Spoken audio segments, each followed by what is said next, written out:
Welcome back to The Ed Show. And finally tonight, let's talk about shared sacrifice. All these politicians twisting themselves into knots over the deficit and over how much they should cut in federal spending. But no tax hikes? Is that correct? No tax hikes. Not one. But it's worse than that. There are giant corporations paying basically no taxes. Senator Bernie Sanders of Vermont, independent, is asking these questions when no one else holding office seems to be willing to do so. Good evening, Senator. Good to have you with us. Good to be with you. You talk about shared sacrifice, but let's talk about the numbers. Staggering profits and some of these corporations paying zero tax. How do we change that? Well, we changed that by saying that at a time when this country has a $14 trillion national debt, it is insane for Wall Street companies like Bank of America, Citigroup, bailed out by the taxpayers of this country, making huge profits. And it's not only that they don't pay anything in taxes, they get a tax rebate. The major oil companies, Exxon, Chevron, Valero, huge profits, no taxes, get a rebate. General Electric, $26 billion in profits in the last 5 years, zero taxes, $4 billion rebate. Meanwhile, what our Republican friends are doing is saying, oh, we have this huge deficit. We're going to have to balance the budget. How do we do it? Well, we cut Head Start, we cut the Social Security Administration, we cut Pell Grants for college students, we slashed the environmental protection, we cut nutrition programs for low-income pregnant women. The issue here is shared sacrifice. The rich get richer, corporate profits are soaring.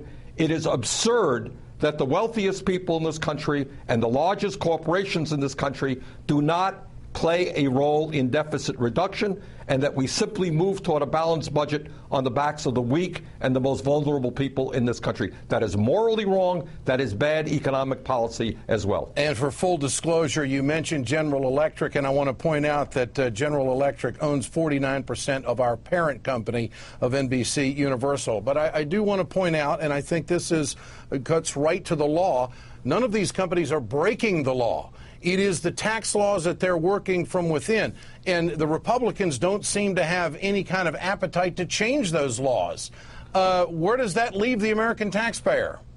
Well, it leaves the American taxpayer on the hook. It says that the average working stiff in this country, the average person who's making $40,000 or $50,000 a year in income, is paying more in taxes than a giant corporation like General Electric or Citigroup or ExxonMobil. That is totally absurd. So we need to focus on eliminating all of these loopholes that allow these very, very profitable corporations to not contribute to the Treasury at all. What would it do if they were paying, say, 1 or 2 or 3%? What would it do? I mean, have you run the numbers on this, on just what kind of an impact and how it would affect? Because right now, what we're having in this country on a state level, and of course, just in the last segment of the show on the federal level, we're going through some cuts that we've never seen before. Because we have not a tax problem, we have a revenue problem. If we were to fix the tax code, all of that would change. Absolutely. Look, you know, as Bob Reich just mentioned a moment ago, it is insane to be extending tax breaks for millionaires and billionaires. It is equally insane that large profitable corporations not only pay no taxes, but get a rebate from the IRS. If you address those problems, you don't have to cut Head Start or nutrition programs for low-income people or the Social Security Administration. The issue here is, yes, we have a deficit problem. Yes, we have to address it.